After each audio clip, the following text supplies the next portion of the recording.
Churchill, the Churchill team, eXp Realty. Just quite an honor today to sit down with Vinny Heumann of the Churchill team and kind of discuss his first year in real estate. It's been kind of a whirlwind. I know just a little. I mean, I've known Vinny for a long time. Vinny was actually a client of ours at one point, and Vinny talked about going into real estate. I don't know, the last 10 years maybe, and he finally did it, and he blew everybody away in his first year. Vinny, welcome. Oh, thank you. Appreciate it. I Happy think to be here. Yeah, I mean, I think it's scary. I mean, if you really kind of talk about the NAR statistics that 87% of all realtors fail in their first year of real estate, it really is great to be able to sit and talk with somebody that kind of beat the odds. I mean, you're one of the 13%. So tell us how year one went. Well, it went better than I actually honestly anticipated, but I was excited to get started. My biggest regret, and I'm sure you're going to ask me that later, but I'll tell you right up front, my biggest regret was not doing it sooner. It was I think you used the right word though too, is that it was a whirlwind. It was kind of nuts the way the market was and the way that we had to enter through the issues that we're all very well aware with COVID and pandemic and restrictions and all those sorts of things. Kind of put a serious chink in the armor. It took me over 9 months just to get a test date. So it delayed everything, but on the whole, the year was unexpectedly intense. I think I learned a ton. And as you and I have discussed before, no deal or no transaction or no encounter that I had was without learning opportunities, for lack of a better way to say it. So I'm glad I did it. I'm glad that it went as well as it did, and it was certainly not easy by any stretch of the imagination. Well, it is amazing when I tell people that there's never a transaction that's exactly like another transaction. When you have the personalities or the properties or this or that, and you've experienced the complete, maybe a spectrum of all the oddities of transactions in your first year. Yeah, everything from death and destruction to agricultural properties and everything else. It was just very, very, like I said, educational. I'll go with that. Well, I think it's also, for me personally, I know each and every day being exciting because it's not like the last day. Well, and that's so true. And even similar situations or similar transactions, or even dealing with the same client twice, I've found that everything day to day changes, and I think that's part of the attraction. Because in my past lives, different careers that I've had, that's one of the things that I've always enjoyed. There's nothing humdrum. I don't, pull down a stamp machine at a factory, and I have never done anything like that was humdrum and boring. And I'll tell you this much. The last year and a half has, it's odd that we're doing this now, because a week ago I got a notification from Fidelity, as well as on my own calendar, that it was the anniversary of the closing of my very first transaction. So, truly was or is a year. If you figure that's when my first transaction actually closed. Well, and let's talk about, in kind of looking back at the year, did you make a few mistakes along the way that you wouldn't redo? Oh, tons. One of the things that I do, and maybe it's a little weird, but I sit down after each interaction or each transaction when it's all done, and I kind of do a post-mortem, if you will, and look at it from what did I do, what could I have done, what could I have done better, where did I really just screw this thing up?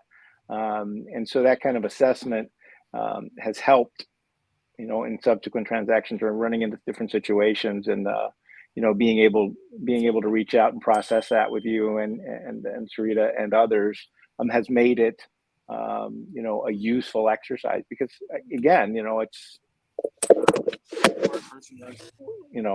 smart person learns from his own mistakes, and a wise person learns from the mistakes of others. So it's always good to process that stuff and to make sure that I'm on the right path. Maybe a little bit as a team, we always talk about, pillars of business, where, talk a little bit about where did your business come from? I mean, it was kind of a broad range. I mean, I know where a few transactions came from, but, one of your strengths is conversations with all the pillars, but talk about some of the pillars or where business came from. Well, early on, it was hard, and it's always hard, but it was hard to get to know clients outside of any sphere or any sphere of influence or other things like that. We didn't have the opportunity to go do open houses. We didn't have door to door or any kind of really opportunities like that where you could normally meet and greet people and do all that kind of stuff. So a lot of it was done on the phone, especially initially. From the time I got licensed, I mean, literally the day after I took my license test, I was driving to Arnold with my wife and got a call from who turned out to be my very first client that we just closed, Harry and Sonia. And so, dealing with all of that and touching different pillars, like you said, and then moving later on into open houses and such like that, I was able to pull, I have 3 clients right now from actual meeting them at open houses who are what I would call active and hot. And that, that's not a ton. It's not 30, but I think it's a brick by brick sort of process. A lot of my other ones came from referrals from people that I know. My son was instrumental in that. He shared shared the fact that his dad was in real estate. These people came to me, but and then this may sound a little bit self-serving, but I think where you get them from is important because you have to touch them all. But it's being able to, and it's a cliche, earn the business, and do the things for the clients that they want me to do. Seem to have been the thing that has enabled me to grow. So, in the one thing, and just props to you, is that I've seen along the way you spent a lot of time investing in your business, the building of your toolbox. I mean, you joined us in Phoenix on sync conversion week for 3 days. You'll go into an EXP classroom. You've done a great job in building your tool set. Well, thank you. I just think I think that's important. And it sounds trite, but you just never know what you don't know until you learn what you don't know. And so being aware of that and trying to make sure that I could get as much knowledge as possible. And to be honest, the tactile, hands-on learning stuff by doing it is the way I learn the best. And I have had sufficient number of situations and instances where I've had to learn stuff that I had absolutely no idea what it was all about in a really big hurry. So that I love that challenge. I enjoy that part of the business, and yeah, I just think continuing to learn stuff and even by just chatting with other people and spending time with the team has been really, really helpful for me. Well, one of the strange things about our industry is, you go take your test, and the test is really just the law of selling real estate. It doesn't really teach you how to sell real estate, and it's not an easy industry. That a lot of stuff that over my 30 years becomes really secondhand and instincts. It's a lot of learning. It's if buyer says this, what do I do? What addendum is this? And education is key. Well, I agree, and the more time we spend realizing that it's not about just acquiring knowledge, and you said the right word, the toolbox, and you can have the biggest toolbox in the world, but if you never open a drawer, then you're in trouble.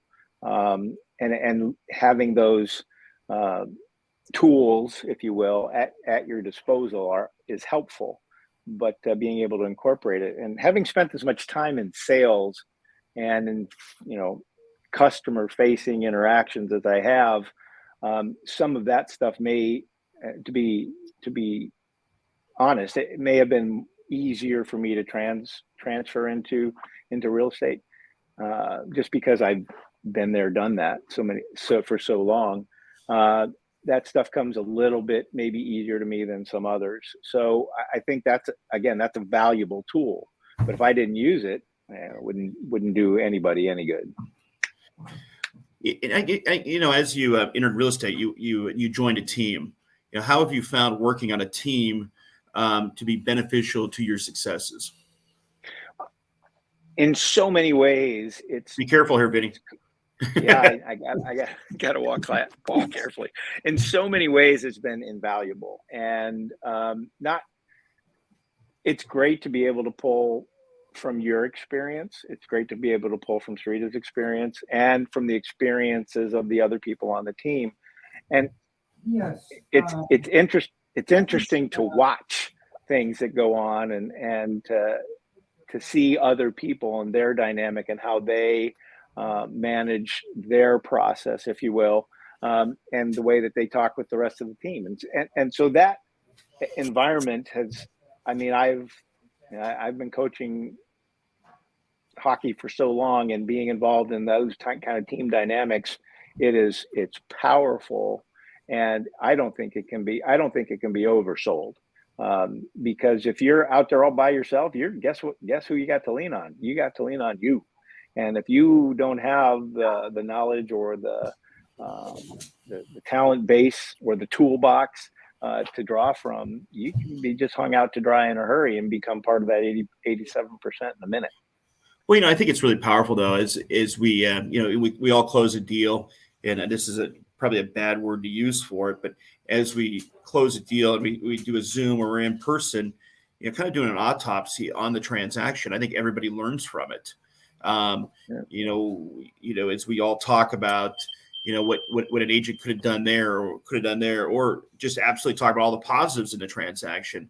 And I think that's been invaluable it's amazing, even collaborating with new agents, how much Sarita and I have learned from you guys, just seeing things differently as well. Right. And speaking of, different issues that have come up, just basically walking into my first transaction and having one of the principals die, being able to discuss that and being able to, otherwise, what was I going to do? I had no idea how to deal with that. And it turns out there was others whose, even that I think title had never experienced that before. And so it was very unique, and I don't know what I would have done without that sort of collaboration. And I agree, the celebration also that we go through when there's an event, a closing, or even a listing is key to the support that people feel. And as as people, we all want to be a part of something important and something that's team, and then something that's bonding between folks. That's just the nature of our beast. And so being able to share those kinds of things with other folks of like mind is really important. All right, Vinny, here comes, how do you stay actually, no, it's an easy one so far. The one thing is, you're very consistent. And I know we talk a lot on the team, consistency, because, we'll see new agents, run out and make their calls for a week, throw 6-7 people in their pipeline, then they don't make calls for 2 weeks and they can't figure out where the 6 or 7. How do you stay consistent? Well, I sort of alluded to that a little bit ago, and in that quantity isn't always the best thing. In other words, having 30 people, you throw 30 people in the pipeline. First of all, I don't have the attention span long enough to manage 30 people at a time, at least not yet.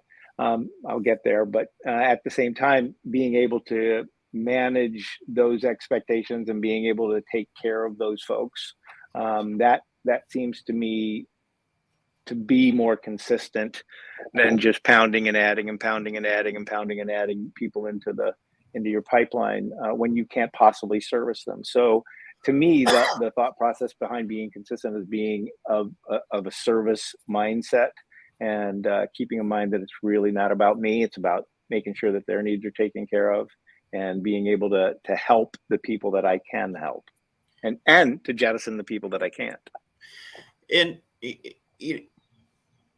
mean, I think one of the most powerful tools we have is our phone. And one thing you're good at is that phone call leads to a face-to-face.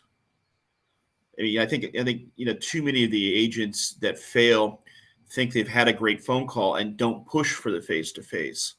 And if you can't get the face-to-face, you're moving on. But I mean, maybe calling back, but getting that face-to-face is so crucial. Well, actually, now that we can go out and see our clients in the last 6 months, but that's one huge thing, that you're able to get that face-to-face from the phone. That kind of goes back to all those years of sales training, either both being trained and then training also salespeople, was just always be closing, always be looking for what you're looking to accomplish. Are you trying to get an appointment, or are you trying to are you actually trying to close the sale? I mean, it just and closing the sale is closing the appointment, and then getting involved with what they need. You can spend all the time you want qualifying. If you do nothing with that information, then you haven't really been useful. You haven't been consistent. You can be consistently bad, and consistently good works much better. No question. All right. How has our team moved about almost a year ago now to eXp Realty? Right. How is eXp Realty? Has it helped you? How's your feelings about it? I mean, I know, we're, as a team, we're all passionate about eXp, but talk a little bit about how, you feel like eXp has been a great platform for you. It's a good question. And looking at the two previous, which was actually the one previous, but they split anyway, long story short, there seem to be layers.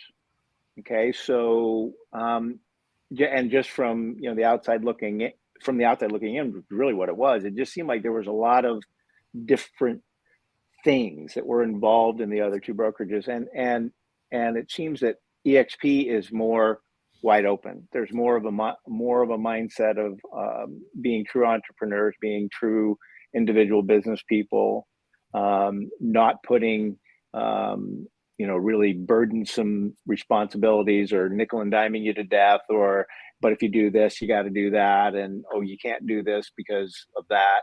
And it just seems like there's a lot less of that, and there's a lot more of, I hate to say the wild, wild west, because that has a bad connotation, but it to me, it's a good connotation, that you're able to do what you need to do.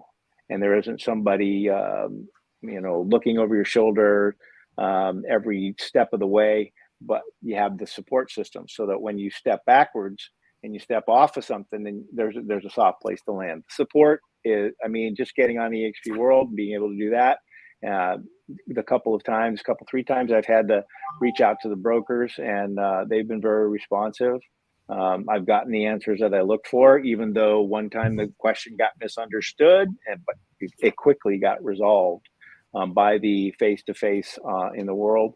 And the technology is, it's all there. So, the whole idea of the agents, it being agent centric, it's pretty obvious it is. Let's talk about that. It's funny. We both were at the same brokerage before, and the manager was hard to get in touch with. Right. Right. You go into eXp World, and I think other agents think eXp World is a little hokey. We're going to go to the metaverse. Yeah. But quite honestly, every time I've gone into eXp World to meet with the broker, I've had my answer within the half an hour that I entered the world. Commission question, you go into California broker room, boom, it's handled. I found that eXp, by doing it this way, have been actually more agent centric in how they. I just feel like we're well taken care of when we enter the world. Well, and in other situations where, like managers and stuff, if you really wanted to find somebody and you walked in, you felt like you were intruding. And so, because obviously they're busy people and they have this going on and that going on, whereas it seems like you're the only one in the California broker room when you go in there, because you're greeted by the attendant or whatever, and the first thing that they ask you is, basically, what do you need? Fill out the form. We'll get you right up next. And I've never been more than second in line, so it's not like I've never had to wait that long to get the information I was looking for. And if I remember right, you were the first one on the team to figure out how to do a backflip. Yeah, I managed that. Yeah, it was pretty impressive. Of course, I've never done a backflip anywhere else in my entire life, but in EXP world, you are nimble. Exactly, nimble and quick. Right. Well, I'm 6 foot tall in EXP world. I'm a tall guy. That's right. How does year 2 look for you right now? Year 2 looks like I've carried some stuff over from year 1, which again I think is really important, and just making sure things are consistent and moving in the right direction. I'm pretty much off to a swinging start so far this year. I've got another listing coming. I have 2 more in my back pocket as soon as they can figure out lawyer things, and I have, like I said, 3 really hot and active buyers, and then I still have a stable of folks that I was talking to last year that for one reason or another didn't make decisions to move forward, who I remain in contact with. So I think year 2 looks good. Obviously we're faced with a bunch of challenges as far as interest rates and inventory and all those kinds of things. But again, I don't really want to look at the walls. I don't really want to look at the obstacles that are in the way. I want to figure out ways around them. So, taking care of the business that is there is sort of my plan, if you will, for year 2. Seems like I've been doing it for 20, but yeah, year 2 is going to be like that. So, well, most of my hair loss was in year 1 as well. Yeah. Yeah. So a new agent is watching this. What one thing can you tell them they should do in their first year, and one thing they should not do in their first year?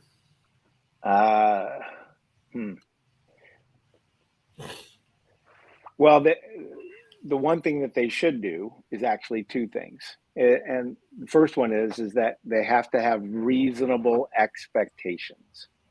You can't, if you think it's going to come to you, it's not. So in order to do something positive, you have to have reasonable expectations and realize that what you're doing is a real job. Too many times, and I've seen it in some of our team members that came and went, their expectation was that, this will just all come to me. It'll all just happen. I know all these people. I've been all these places. I'm members of this organization, that organization. People are just going to fall all over themselves to come see me. And that's simply not going to happen. So that would be an unreasonable expectation. And then not putting in the work. Anything, you got to put in the work. You just have to show up and make sure that, you don't have to spend 14 hours a day prospecting. You don't have to spend 14 hours a day learning, but you do need to spend what would be normally a full-time job time. Even if you're not actually sitting at your computer pounding on, phone calls or looking up homes, being mentally in tune with what you're trying to do, so that when one of your clients calls, you're able to react very quickly and you're able to move in a way that's useful for them. The one thing that you shouldn't do, and I kind of incorporated that into there. Yeah, I think you all wrapped it up in it. Yeah, is to think that it's just going to come. It's not going to. It doesn't. It's not because you have your license. Your phone's going to ring, and you have to. Yeah. I mean, people believe that I'm now licensed. I have a phone. I have a card. what's not happening here. Right. That's flawed thinking. And so, maybe it's just because I've been type A most of my life and just kind of been after it. But there's no, to me, you can't expect people to fall all over themselves to come see you. What is interesting when you tell people like, what do you do each day? It's one of those, it's sort of like a third line winger in hockey. You got to grind. Right. You're grinding every day in real estate. You're having conversations. You're doing this. You're doing that, and you're on the checking line. I mean, you're going to be. You make sure you're touching people all the time. Yeah, and even the best people, to use that same analogy, even the best players go to the dirty places. You have to go into the dirty place. You have to get in there in places where you may not be comfortable. And so the more you get comfortable being uncomfortable, you're going to score more. To steal a phrase. Oh, there you go. And I think Gretzky once said he missed 100% of the shots he did not take. Exactly. Well, Vinny, this has been awesome. I appreciate you coming on here and sharing your year one. I think we're going to be able to share this with agents coming into the industry on things to do and people to look up to. And I know, speaking on behalf of Sarita and myself, we're proud to have you part of the team. Thank you. Well, I'm really, really proud and happy to be part of the team. It opens doors for me, so it's a good thing. All right, Vinny, I thank you, and go enjoy the rest of the day by the water. All right. Yeah, it's a really tough day here today. A little cloudy, but it'll be good. All right. I'll talk to you later. Thanks a lot, Randy. Appreciate it. Appreciate the opportunity. Bye. Bye.